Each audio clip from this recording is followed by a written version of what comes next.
We have with us today Patti Mccord. She is the author of Powerful, Building a Culture of Freedom and Responsibility. If you're looking at the video, this is what her book looks like. It's excellent. She served as the Chief Talent Officer for Netflix for 14 years. And if you have seen the Netflix culture deck that was going around the internet for some time, that was of large reputation. A lot of people were looking at it and then trying to refashion their own HR departments based on what they were reading in the deck. Patti was one of the architects of that deck. And her book was fantastic, and we're lucky enough to have her on the Bregman Leadership Podcast. Patti, welcome. Thank you. Thanks for having me. So Patti, tell us briefly the story of the culture deck, which sort of started it all in some ways. Reed Hastings, who's the CEO of Netflix, and I had worked at another company together before. And we grew through merger and acquisition, and eventually our biggest competitor acquired us. And so he made a bunch of money and invested in a lot of startups, and Netflix was one of them. And when he decided to be CEO of Netflix, he called me up and said, I want you to come work with me and do this. And I said, no. I thought it was a really stupid idea. I thought DVDs in the mail was the dumbest idea I'd ever heard. And B, and also, I'd already... Where would Blockbuster be going? I mean... Yeah, I mean, it was at that time, DVD players cost $1,000. And like, who are you going to send them to? You and the three other people you know who have DVD players, right? I mean, and second, it was a really tiny company and I didn't think he needed me. And third, I'd already done a startup with him. So I was consulting. I'm like, call somebody that doesn't know what you're talking about. So I said, why would I want to do this? Give me one reason that would compel me. And he said, this time, what if we were successful? We created the company we always dreamed of. Okay, now that's music to my ears, right? So I say, if you made the company you always dreamed of, what would it look like? And he said, I'd come to work every day and want to work with these people on these problems. Pretty good answer, right? So he says to me, how would it be for you if we created the company you always dreamed of? And I said, would it be cool if we were like a great place to be from? Like if they had Apple on your resume, oh, you're part of the Macintosh team, or you're early at Amazon or something like that. Wouldn't that be a cool thing to do? And so we agreed on one thing that we would do, which this time we would write it down. We would write down what a great company meant to us, right? So the first thing we did was we got together with the executives back in the day, and instead of writing down esoteric aspirational values, I wanted to write down behaviors, right? If we said we're candid and open and honest, what did that look like? How could you see it? What would you do if you did those things? I didn't want to write about integrity and have people lie, right? I wanted to be like, that's the truth. So that's the first chapter in the Netflix culture deck. We rewrote that in the 14 years I was there 6 times.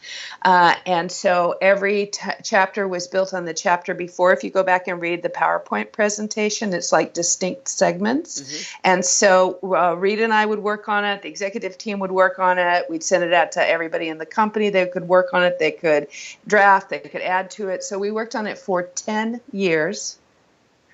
And we were driving to work one day, and Reed said, hey, I met this woman last night. She has this really cool company called SlideShare. And I'm like, uh-huh. And he goes, and they do PowerPoint slides online. I'm like, that's a great idea. I wonder what people are going to put out there. And he said, I put the deck out this morning. Okay, it was completely an internal onboarding document. This was not the treatise. This was not the here's how things should work. This is when you joined the company, you sat in a room with Rita and I, and we went through it and said, hey, by the way, here's what you should expect from each other. And I freaked out. I was like, what? When you said transparency, that's not what I meant. Yeah, and I said, oh my God, Reed, you're going to scare away all of our candidates. And he said, only the ones we don't want. Right.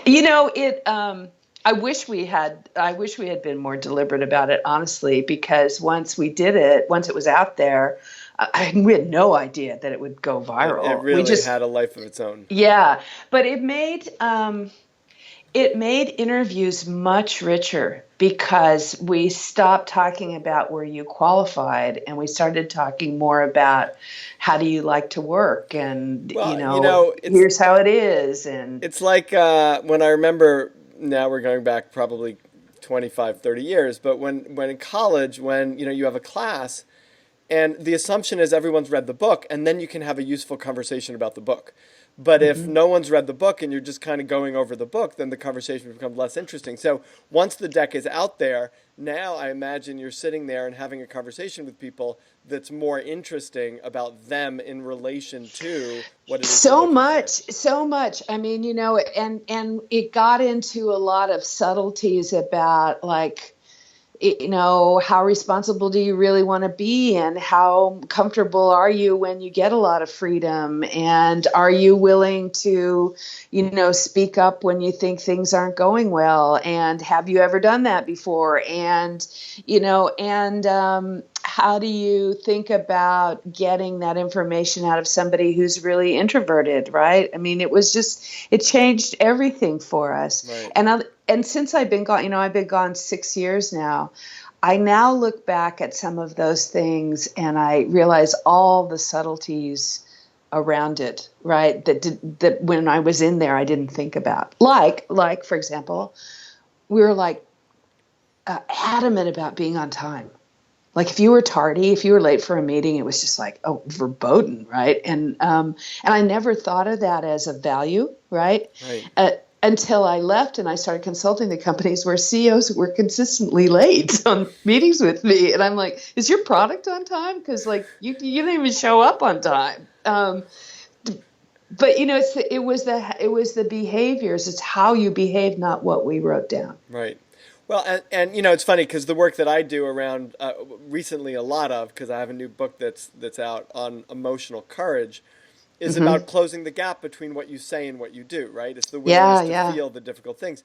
And you're really talking about that. You're talking about, an ability to live the values that you state and that you have.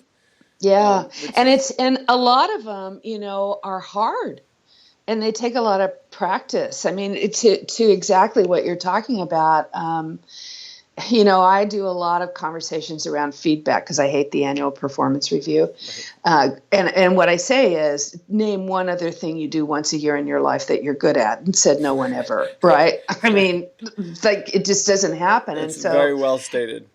And people find me really blunt, right? And they say when they meet me, oh, you're so much nicer in person than you sound in your book. And I said, look, feedback has come to mean constructive criticism, which means telling somebody something they don't want to hear in a nice way, instead of just this honest exchange between us about how things are going, right? And how you get better at that as you practice. Right. So I have a couple of questions. I mean, I have too many questions that we're not going to get to. But what I want to do is give people a little bit of a sense of what we're talking about, because I realize we're talking about something that many people haven't seen yet.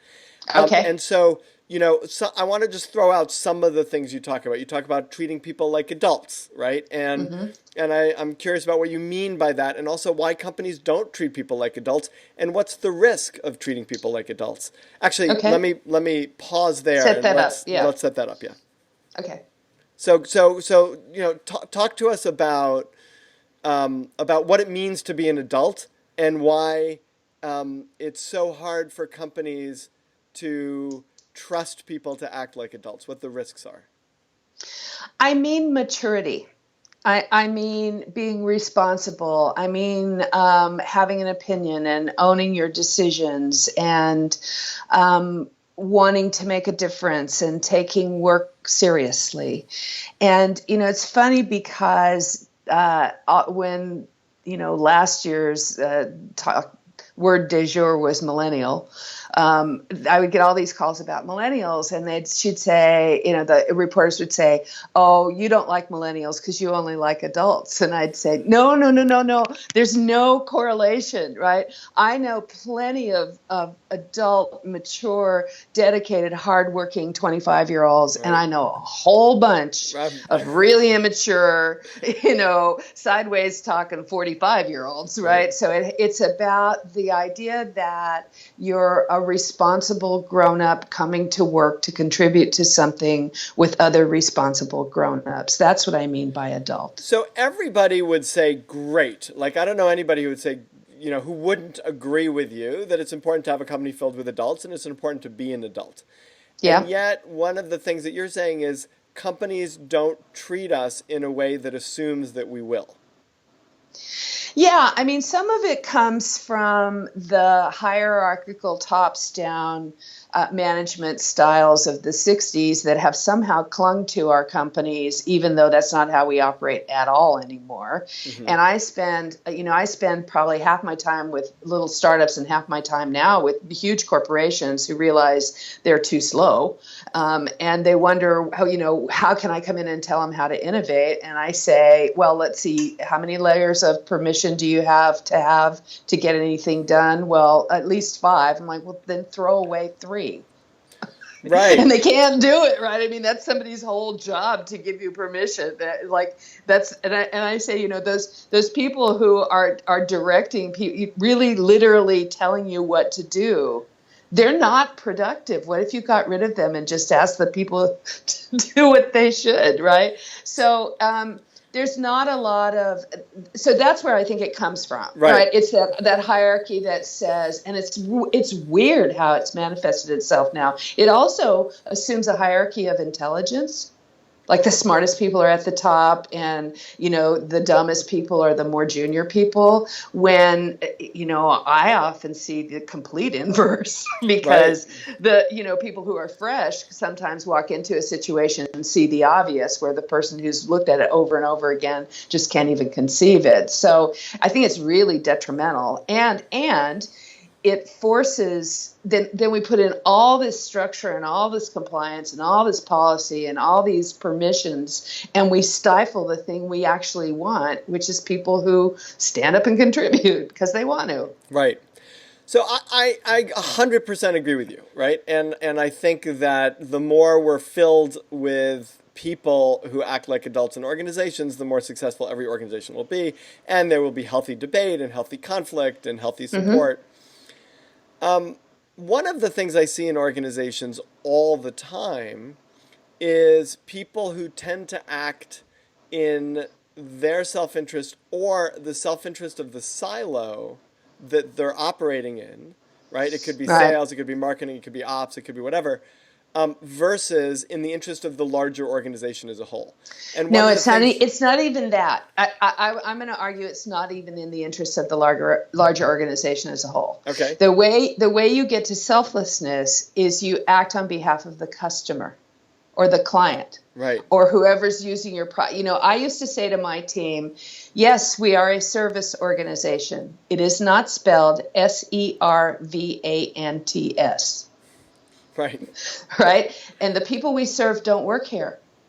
The people we serve are your daughter, right? Who loves Netflix, right? And so then if I looked at my team, I would say, okay, so here's what we're responsible for to serve the customers. We're responsible for having a company full of amazing people that are going to create a fabulous service that's so intuitive that, toddlers can use it with their fingers without reading, right? So think about that. So we are responsible for everything that creates a pipeline for that incredible talent to be here, and then get out of the way so that incredible talent can serve our customers. So that's where when you pull away all of that, serving the organization and move it to serving the customer, the constituent, or the client. Right.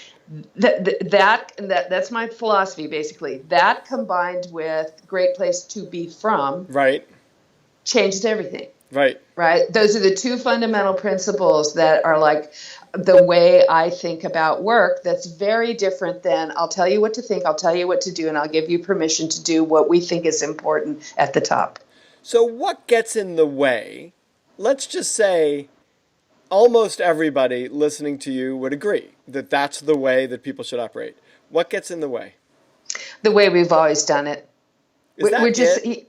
humans are such creatures of habit, and they don't see their leadership behaving differently. So, I just did a talk in Australia with the executive leadership team of a huge bank, right? And this snooty big bank in Australia, and I said to them, pick one thing you're going to do differently in this team of 10 people. Mm-hmm.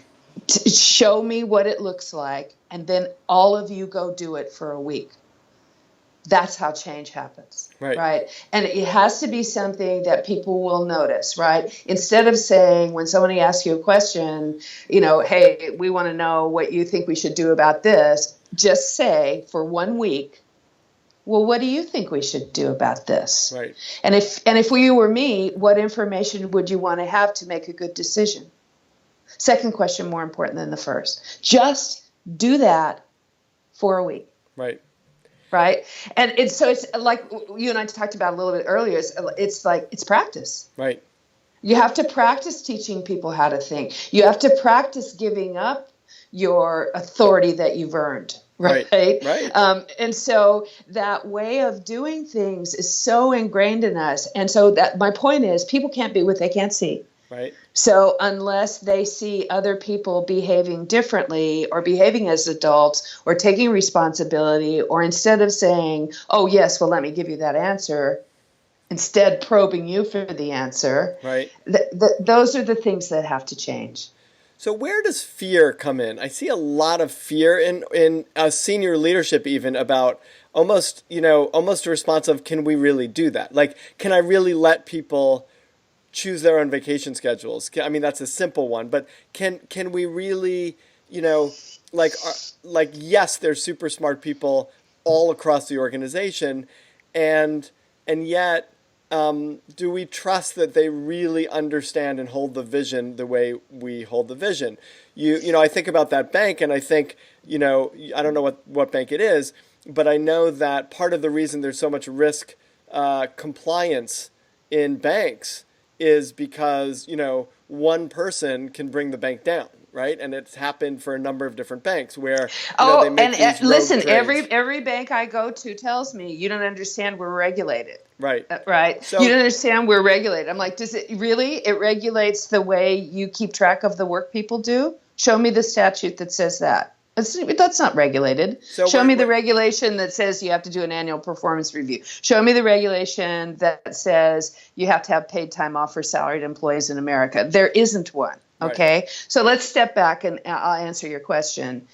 It's about changing the way you manage. And so here's the things you have to be really, really good at in order to trust people and give them responsibility and freedom to make their own decisions. Number one, you have to make your deliverables crystal clear. Mm-hmm. People have to know what goodness looks like. They have to know a time frame. So that's an interesting one. When I go to a startup, I'll say, now, what's your time frame for accomplishing this? First of all, I'll say, tell me your strategy. And almost always they tell me their plan. Right. I'm like, that's a good plan, but that's not a strategy. A strategy is what you don't do. So what of all the things that you could do, which things are you not going to do? Right. And does everybody know that, right? Okay, so give me your strategy. And then when's that going to happen? And they'll say, startup guys will go, well, someday.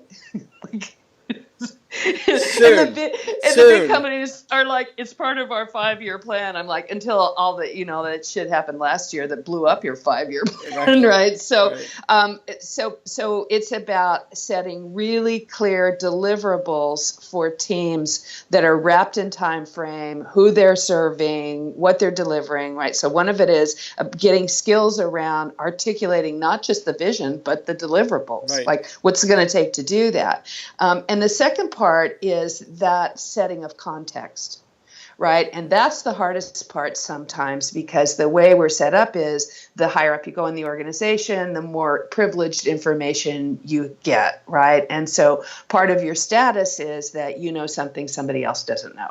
Right. That contributes to your status. I used to say that knowledge is the cheapest form of power, right? I know something you don't know. Right. And letting go of that is very difficult for people who spent their whole lives achieving that secret status. Right. But if you want people to really make their decisions, they not only need to know the stuff that they need to know everything. I mean, literally Everything. everything. And the more you give them, my experience is the more you give them information and permission to know things, even things that are secret, the more they'll keep it secret. Right. Right? Because it's a trust factor. I mean, if you want to build trust, tell somebody something and go, really honestly, this is something that if our competitors found out, it would be very detrimental to us. You understand that, right? Because you understand the competitors, you understand what we're building, you understand what our time frame is, you understand what we're trying to achieve, right? This is how we're going to serve the customer. So, make sure that that stays here, and people will keep it there. I've been fascinated, Right. and these are Right. all experiments at Netflix. I mean, year after year we try, we went public. What we thought, oh God, what levels of people are going to be able to see what kinds of information, right? Because it's typically what you do. Right. And instead we closed the trading window very small, and we kept the information flowing and kept our fingers crossed. Right. And by and large, people gave back what we gave to them. Right. Yeah, and it's like you I think a lot of times people put regulation in for fear of that one person.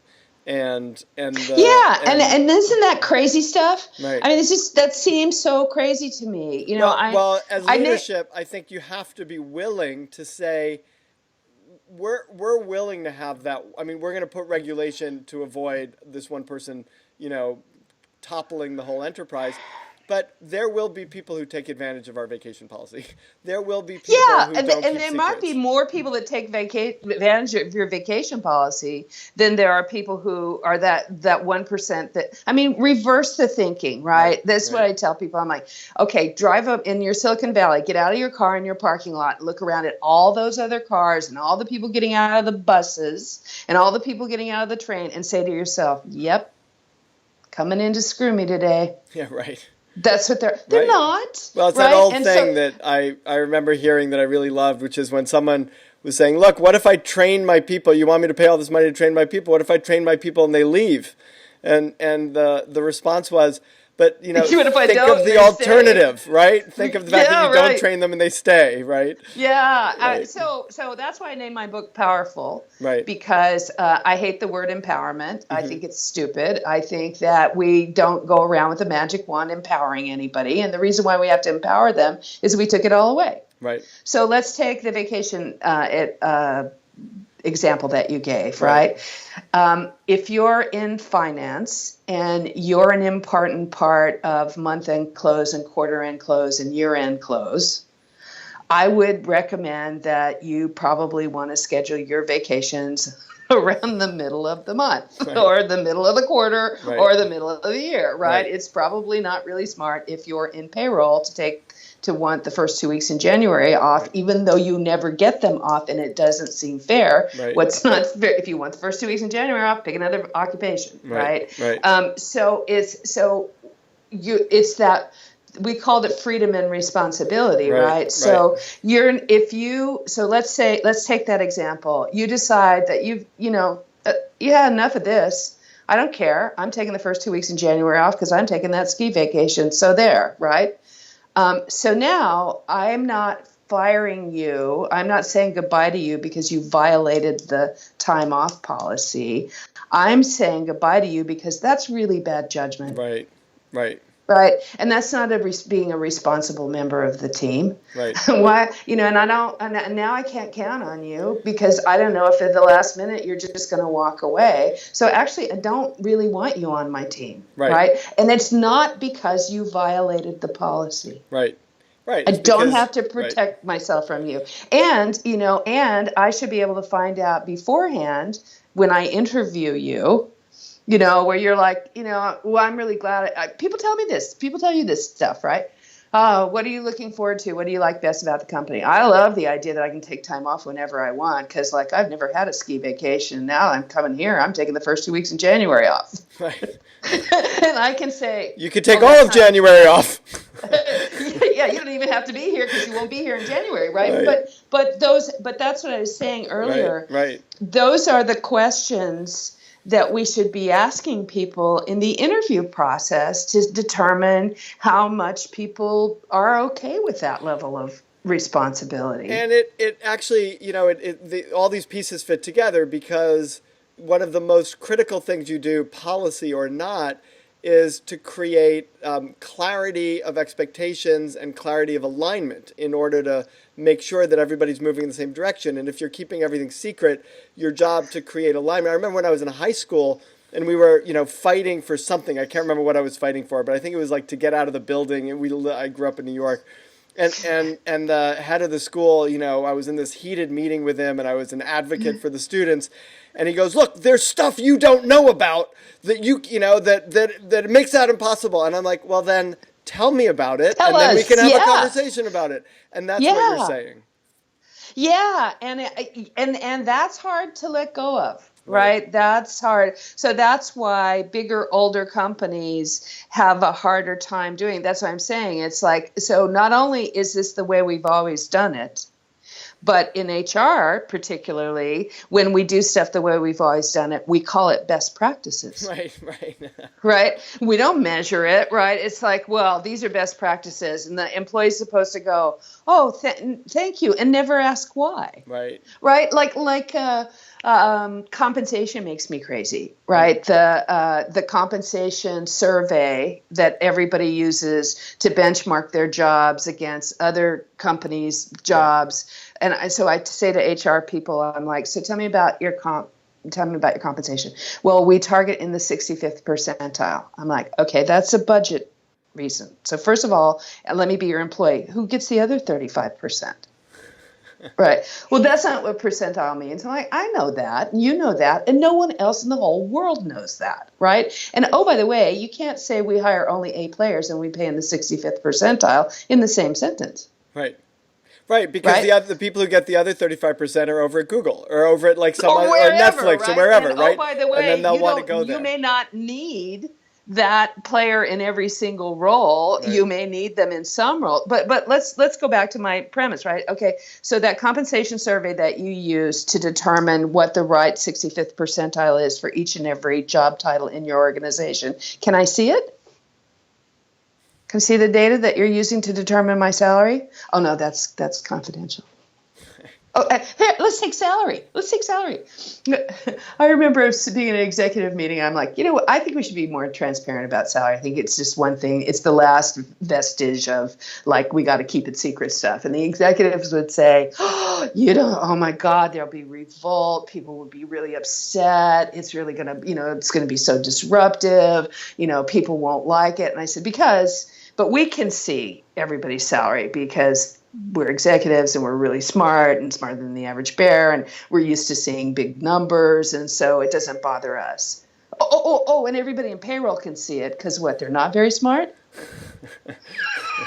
and they know it's just numbers. And by the way, everybody who goes to Glassdoor can see it because it's all online. Oh no. Or every engineer in the world loves to hack into the salary database so they can find out they make more than other people. Yeah. But what we're really afraid to be transparent about in salary is why. Why do I make more than you? Right. More often, why do you make more than me? Right. I just did this talk with this group of HR people, 1,500 of them, and I'm like, the door's closed. It's just us, and I'm one of you. Fix equal pay. I mean, 3 most female-dominated departments in any company: HR, finance, and sales and marketing. Okay, like if you don't own pay, who does? Right? So, like, write some checks. Who are you waiting to give you permission to do right by compensation? And has it occurred to you that the very systems that we women made up keep us down? Right. Like we're screwing ourselves. Like it's time. Find your power. Just fix it. Right. A whole lot of stuff's going to get fixed when people start making what they're worth, right? Just saying. Right. So, that's sort of, for me, that's an example where I want to say, you don't have the power to fix pay? Right. You own compensation, right? So the way we've always done it isn't fair. It's not best practices. It's not the best. to have women make 90 cents to every guy's dollar. Yeah, That's right. unfair. Of course, they should call it. We should call it past practice, not best practice. Yeah. Right. So that's deep into my philosophy, which is really it's best. Really, are you sure? How'd you measure that? I love it. Patti Mccord, her book is powerful. You can tell that it comes from a deep and honest place when you listen to her talk, Building a Culture of Freedom and Responsibility. Patti, thank you so much for writing the book, and thank you so much for being on the Bregman Leadership Podcast. Oh, thank you so much for having me.